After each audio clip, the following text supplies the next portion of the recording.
بسم اللہ الرحمن الرحیم۔ معزز ناظرین اکرام، السلام علیکم ورحمۃ اللہ وبرکاتہ۔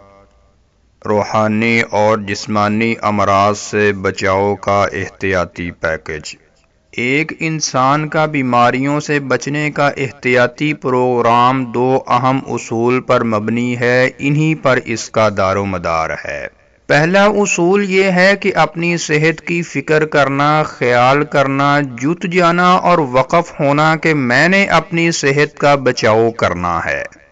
دوسرا اصول یہ ہے کہ باہر سے جسم پر اثر انداز ہونے والے اثرات بد اور جن سے اندرونی طور پر بدن متاثر ہوتا ہے انہیں دور کرنا۔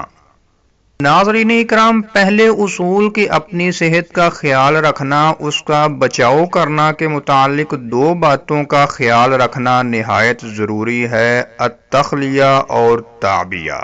تخلیہ سے مراد یہ ہے کہ روحانی اور جسمانی طور پر جسم کو ہر نقصان رساں چیز سے دور رکھا جائے۔ جسم کو روحانی نقصان سے دور رکھنا، اس کا مطلب یہ ہے کہ روح کو اس چیز سے صاف رکھا جائے جو چیز اس پر منفی اثرات ڈالے اور اس میں فساد پیدا کرے اور اس کے پاک اور صاف مقام کو گدلا کرے۔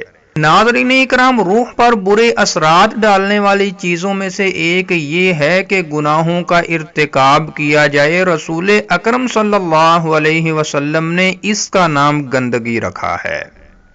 روح کی تطہیر اور تخلیہ مطلب جسم کی روحانی صفائی کا طریقہ یہ ہے کہ گناہوں سے پختہ توبہ کی جائے، صغیرہ گناہوں اور کبیرہ گناہوں میں علیحدگی اختیار کی جائے، خصوصاً ظلم سے توبہ کی جائے۔ جو جسم ظلم کرنے کے سبب اور اس ظالمانہ وقت یا ظلم کے دوران بیمار ہوا ہے، اسے غالباً ایسا ہوتا ہے کہ اسے اس وقت تک شفا نہیں ہوتی جب تک وہ مظلوم سے معافی نہ مانگے۔ مظلوم سے معافی مانگے گا تو شفا پائے گا، کیونکہ یہ ایک لازمی جز ہے کہ حقوق العباد کی جب تک مظلوم سے معافی نہ مانگی تو اس وقت تک اس کی توبہ قبول نہیں ہوتی۔ اسی اہمیت کے پیش نظر ہم نے جسمانی اور روحانی امراض سے بچاؤ کی احتیاطی تدابیر میں روحانی تخلیہ کے جسم کو نقصان رساں چیز سے دور رکھنا کو مختصر علاج کے پروگرام میں سب سے پہلے بیان کیا ہے کہ امراض سے بچاؤ کی احتیاطی تدابیر میں جسم کی اندرونی اور روحانی طور پر صفائی کے لیے ہم نے اسے توبہ سے تعبیر کیا ہے کہ گناہوں سے توبہ روحانی حفظان صحت میں پہلی اصل اور بنیاد ہے۔ صحت کا خیال رکھنا اور بیماریوں سے بچاؤ کے متعلق دوسری بات تعبیہ۔ اس سے مراد یہ ہے کہ روحانی اور جسمانی طور پر بدن کو زیادہ راہ دیا جائے اور جو بھی نفع بخش چیز ہے اسے مہیا کی جائے۔ اللہ سبحانہ و تعالی نے انسان کو جسم اور روح سے مرکب بنایا ہے اور دونوں کے لیے خوراک مہیا کی ہے جس کے ذریعے یہ زندہ رہتے ہیں۔ جسم کا زیادہ راہ کھانا پینا ہے اور روح کی خوراک اس کے مناسب رکھ دی ہے۔ رب تعالیٰ کا ارشاد ہے، زیادہ راہ لے لو، بہترین زیادہ راہ تقوی ہے۔ ناظرین اکرام، تقوی کے لفظ میں تمام اعمال صالحہ شامل ہیں۔ روح کی خوراک یہ ہے کہ انسان کتاب اللہ کی تلاوت کرے، فرائض و واجبات کی نگہبانی کرے اور جو بھی سنت مطہرہ میں وارد ہے اسی کی مطابقت اختیار کرے، سنتوں اور نوافل کی کثرت سے ادائیگی کرے اور یہ فکر رکھے کہ اذکار مسنونہ کو ذرا بنا کر اپنا تحفظ کرنا ہے اور سنت نبویہ میں وارد تحفظ والے وظائف اپنائے تو اللہ کے حکم سے روح اور جسم، اولاد اور انسان کا مال اور ہر معاملہ محفوظ ہو جائے گا۔ تو ثابت ہوا کہ روح کی غذا یہ تمام کام ہیں جو ابھی آپ کو بتائے گئے ہیں۔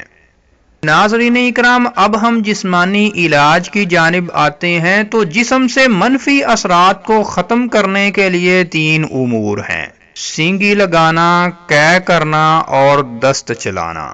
جسم کو منفی اثرات سے بچانے کی یہ صورت بھی ہے کہ جسم کو غذا دی جائے اور اسے روحانی اور جسمانی طور پر مضبوط رکھا جائے کہ کھانے والی اشیاء کھائیں، مشروبات نوش کریں اور دوا کھائیں، اور جو اس بارے میں کتاب و سنت میں وارد ہے جسمانی تحفظ کا آغاز اسی سے کیا جائے، کیونکہ اس میں برکت ہے اور مالی فوائد بھی زیادہ ہے۔ ان کھانے پینے کی چیزوں کو دم کرنے کے بعد لیا جائے تو بہت بہتر ہے۔ ان کھانے پینے کی چیزوں کو 3 حصوں میں تقسیم کیا جاتا ہے۔ پہلے نمبر پر بیماری کے متعلق وہ اشیاء جن کا شریعت مطہرہ میں ذکر کیا گیا ہے۔ شہد کا استعمال، کلونجی کو ویسے کھایا جائے یا اس کا تیل استعمال کیا جائے، لیکن مقدار زیادہ نہ ہو، مناسب سی ہو۔ زیتون کے تیل کا استعمال کیا جائے۔ تلبینہ استعمال کیا جائے۔ تلبینہ یہ ہے کہ چھنے ہوئے آٹے میں دودھ اور شہد ملا کر کھایا جائے۔ شریعت مطہرہ میں بیماری کے لیے بتائی گئی کھانے پینے کی دوسری بات، طب جدید میں ایسی چیز بھی استعمال کی جاتی ہے جو دم کی مانند فائدہ دیتی ہے۔ اس میں ایک حلتیت ہے، یہ ایک خوشبودار گوند ہے یعنی قطیرہ گوند۔ اسے استعمال کرنے کا فائدہ یہ ہے کہ پیٹ کے اندر سے جادو کے مواد کو یہ ریزہ ریزہ کر دیتی ہے اور اسے خارج کر دیتی ہے۔ ملیسا، یہ ایک گھاس ہے، اسے چائے کی مانند پیا جائے تو غم زدہ ہونے والے اور دل تنگ ہونے والے کے لیے بہت مفید ہے۔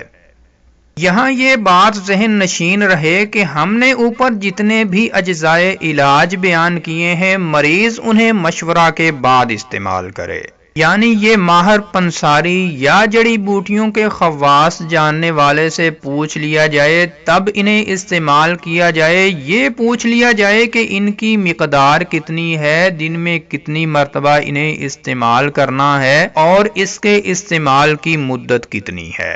مثلاً کلونجی 10 سے 15 دانے نہار منہ دن میں 2 مرتبہ لیے جا سکتے ہیں، اور کلونجی کا تیل 1 گنا سے لے کر 3 گنا تک زیتون کے تیل میں ملا کر، یعنی زیتون کا جتنا تیل ہو اس کا تیسرا حصہ کلونجی کا تیل اس میں ملا کر جسم پر کسی بھی حصہ پر اسے استعمال کیا جا سکتا ہے، لیکن اس کی مدت کی حد ہے، اسے مسلسل جاری نہ رکھا جائے۔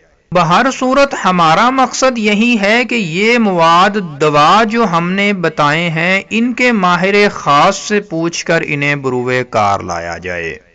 معزز ناظرین اکرام، یہاں پر یہ بات بھی ذہن نشین کر لیں، بعض ایسے روحانی مریض ہوتے ہیں کہ ان کو دم کرنے میں ذرا وقفہ طویل ہو جائے تو وہ جسمانی طور پر سخت تکلیف برداشت کرتے ہیں یا پھر انہیں سخت قسم کے دورے پڑنے شروع ہو جاتے ہیں۔ اس صورتحال والے مریض کے لیے جو معالج صرف حق کی خاطر مریض کا علاج کرتا ہے تو وہ صاف صاف کہتا ہے کہ اس درد میں مبتلا مریض کو ڈاکٹر کے پاس لے جاؤ، جو جسم کا ماہر ہے اسے دکھاؤ، مگر جو روحانی معالج متعصب اور جاہل ہوتے ہیں وہ ایسے مریض کو خود غرضی کی بھیڑ چڑھا کر مزید بیمار کر دیتے ہیں۔ وہ ایسا نہیں کرتے کہ اسے کسی جسمانی ڈاکٹر کے پاس بھیجیں تاکہ وہ اسے سکون آور دوائی کھلائیں اور اسپیشلسٹ ڈاکٹر اپنی نگرانی میں اس کا علاج کرے، بلکہ یہ بس ضد نبھاتے ہیں۔